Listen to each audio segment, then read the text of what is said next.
Hello दोस्तों, नमस्कार। पराक्रम एकेडमी के करंट अफेयर सेक्शन में आपका स्वागत है। एक बार फिर हम आपके लिए लेकर हाजिर हैं देश विदेश एवं आपके प्रदेशों से संबंधित समसामयिक घटनाओं पर आधारित महत्वपूर्ण प्रश्न और उनके उत्तर, जो कि किसी भी कॉम्पिटिटिव एग्जाम के लिए बहुत ही इंपॉर्टेंट हैं। तो आइए डिस्कस करते हैं करंट अफेयर्स का पहला प्रश्न। हमारा फर्स्ट क्वेश्चन है, गीता पासी को किस देश में अमेरिका की राजदूत नियुक्त किया गया है? 4 ऑप्शंस हैं, मोरक्को, इथियोपिया, सूडान और ऑस्ट्रेलिया। तो इस क्वेश्चन का सही आंसर है इथियोपिया। जी हाँ, गीता पासी को इथियोपिया देश में अमेरिका का राजदूत नियुक्त किया गया है। और गीता पासी जो कि भारतीय मूल की अमेरिकी नागरिक हैं, इसलिए करंट अफेयर्स में आपको इनका नाम याद रखना ज़रूरी है। गीता पासी को इथियोपिया में अमेरिका का राजदूत नियुक्त किया गया है। आइए बढ़ते हैं अपने अगले प्रश्न की तरफ। हमारा नेक्स्ट क्वेश्चन है, किस राज्य सरकार ने बिजली विभाग के कर्मचारियों को 30 लाख रुपए का अनुदान देने का घोषणा किया है? किस राज्य सरकार ने बिजली विभाग के कर्मचारी को 30 लाख रुपए का अनुदान देने की घोषणा की है? 4 ऑप्शन है, राजस्थान, हरियाणा, महाराष्ट्र और केरल। तो इस क्वेश्चन का सही आंसर है महाराष्ट्र। जी हाँ, महाराष्ट्र सरकार ने कोरोना वायरस की वजह से जिन कर्मचारियों की डेथ हो जा रही है, उनके परिवारों को 30 लाख रुपए की सहायता राशि देने की घोषणा की है। आइए देखते हैं हमारा नेक्स्ट क्वेश्चन। हमारा नेक्स्ट क्वेश्चन है, कोविड अस्पतालों के लिए पीएम केयर्स फंड द्वारा कितने करोड़ रुपए आवंटित किए गए हैं? कोविड अस्पतालों के लिए पीएम केयर फंड्स द्वारा कितने करोड़ रुपए आवंटित किए गए? 4 ऑप्शंस हैं, 1500 करोड़, 1000 करोड़, 2000 करोड़ या 2500 करोड़। तो इस क्वेश्चन का सही आंसर है 2000 करोड़। जी हाँ, कोविड अस्पतालों के लिए पीएम केयर्स फंड द्वारा 2000 करोड़ रुपए आवंटित किए गए हैं। आइए देखते हैं हमारा नेक्स्ट क्वेश्चन। नेक्स्ट क्वेश्चन है, किस राज्य सरकार ने गरीबों के लिए इंदिरा रसोई योजना शुरू की है? किस राज्य सरकार ने गरीबों के लिए इंदिरा रसोई योजना की शुरुआत की है? तो इससे पहले कि हम आंसर बताएं, इंदिरा रसोई योजना क्या है ये हम जान लेते हैं। इंदिरा रसोई योजना के तहत कोई भी गरीब भूखा न रहे, इसलिए सरकार गरीबों के लिए 2 वक्त का भोजन की व्यवस्था करने के लिए इंदिरा रसोई नाम की एक योजना शुरू की है। और इस क्वेश्चन का सही आंसर है कि राजस्थान सरकार ने ऐसा किया है। राजस्थान सरकार ने गरीबों के लिए इंदिरा रसोई योजना की शुरुआत की है। आइए बढ़ते हैं अपने अगले प्रश्न की तरफ। हमारा नेक्स्ट क्वेश्चन है, किस देश में बेइडो नेविगेशन सैटेलाइट को सफलतापूर्वक लॉन्च किया गया है? नेविगेशन सैटेलाइट को सफलतापूर्वक लॉन्च किया गया है। 4 ऑप्शन हैं, चीन, अमेरिका, जापान और जर्मनी। तो इस क्वेश्चन का सही आंसर है चीन। जी हाँ, चाइना आजकल बहुत ही ज़्यादा डेवलपमेंट कर रहा है। इन्होंने कई सारे रॉकेट्स, फ्लाइट्स आदि का सफलतापूर्वक परीक्षण कर रखा है। इसी क्रम में ये अगला था बेइडो नेविगेशन सैटेलाइट, जिसे कि चाइना ने सफलतापूर्वक लॉन्च कर दिया है। आइए बढ़ते अपने अगले प्रश्न की तरफ।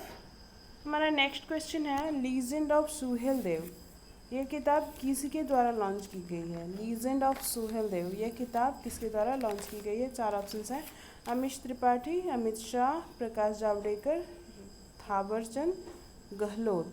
तो इस क्वेश्चन का सही आंसर है अमीश त्रिपाठी। जी हाँ, अमीश त्रिपाठी द्वारा legend of Suheldev book launch की गई है, जो कि एक फिक्शन है। आगे बढ़ते हैं अपने अगले प्रश्न की तरफ। हमारा नेक्स्ट क्वेश्चन है, उत्तराखंड क्रिकेट टीम के मुख्य कोच के रूप में किसकी नियुक्ति की गई है? उत्तराखंड क्रिकेट टीम के मुख्य कोच के रूप में किसकी नियुक्ति की गई है? 4 ऑप्शन हैं, सौरभ गांगुली, ऋषभ पंत, वसीम जाफर, कपिल देव। तो इस क्वेश्चन का सही आंसर है वसीम जाफर। वसीम जाफर को जो भी लोग क्रिकेट प्रेमी हैं, वो ज़रूर अच्छी तरह से जानते होंगे, क्योंकि वसीम जाफर जो हैं रणजी क्रिकेट में सबसे ज़्यादा रन बनाने वाले क्रिकेटर हैं, सबसे ज़्यादा रन बनाने वाले बल्लेबाज हैं। इन्होंने रणजी ट्रॉफी में सबसे ज़्यादा रन बनाया हुआ है। और वसीम जाफर को उत्तराखंड क्रिकेट टीम के मुख्य कोच के रूप में नियुक्ति दे दी गई है। और इन्होंने अभी हाल ही में संन्यास की भी घोषणा की है, तो इनका नाम याद रखना आवश्यक है। आइए बढ़ते हैं अपने अगले प्रश्न की तरफ। हमारा नेक्स्ट क्वेश्चन है, किस देश ने भारत की स्पेशल फ्लाइट्स को एंट्री देने से रोक लगा दी है? किस देश ने भारत की स्पेशल फ़्लाइट्स को एंट्री देने से रोक लगा दी है? 4 ऑप्शंस हैं, न्यूजीलैंड, ऑस्ट्रेलिया, अमेरिका और चीन। तो स्पेशल फ़्लाइट्स जिसके मतलब जो भी वंदे भारत मिशन के द्वारा जो भी भारतीय नागरिक विदेशों में फंसे हुए थे उन्हें लाने के लिए स्पेशल फ़्लाइट्स की व्यवस्था की गई थी। तो अब अमेरिका ने भारत की स्पेशल फ़्लाइट्स को एंट्री देने से रोक लगा दी है। तो इस क्वेश्चन का सही आंसर है अमेरिका।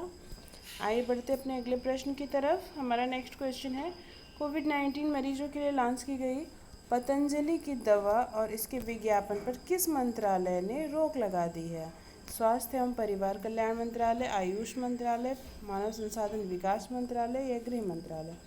तो जैसा कि आप सभी जानते हैं कि पतंजलि द्वारा ये कोविड-19 की दवा लॉन्च की गई है, जिसमें ये दावा किया गया है कि यह कोरोना वायरस को ख़त्म कर देती है। इस किट में कुल 3 तरह की दवाएं हैं, जिसमें बहुत सारी जड़ी बूटियाँ यूज़ की गई हैं। तो स्वामी रामदेव जो कि पतंजलि नाम की दवा को जिन्होंने लॉन्च किया है, उन्होंने कहा कि ये दवा कोरोना वायरस के लिए बहुत अच्छी दवा है। और अब आयुष मंत्रालय ने इस दवा के विज्ञापन पर और इसके बिक्री पर रोक लगा दी है। आइए बढ़ते हैं अपने अगले प्रश्न की तरफ। हमारा नेक्स्ट क्वेश्चन है, भारत ने किस देश के साथ उच्चायोग में कर्मचारियों की संख्या 50% कम करने का फैसला किया है?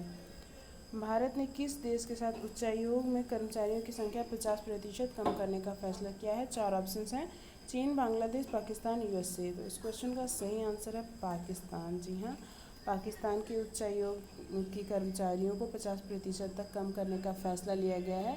ऐसा इसलिए हुआ है क्योंकि वहाँ के उच्चायोग के जो कर्मचारी थे उनके साथ दुर्व्यवहार किया गया है वहाँ। तो उसको देखते हुए भारत सरकार ने ये फैसला लिया है कि पाकिस्तान में उच्चायोग में कर्मचारियों की संख्या हम 50% कम करेंगे।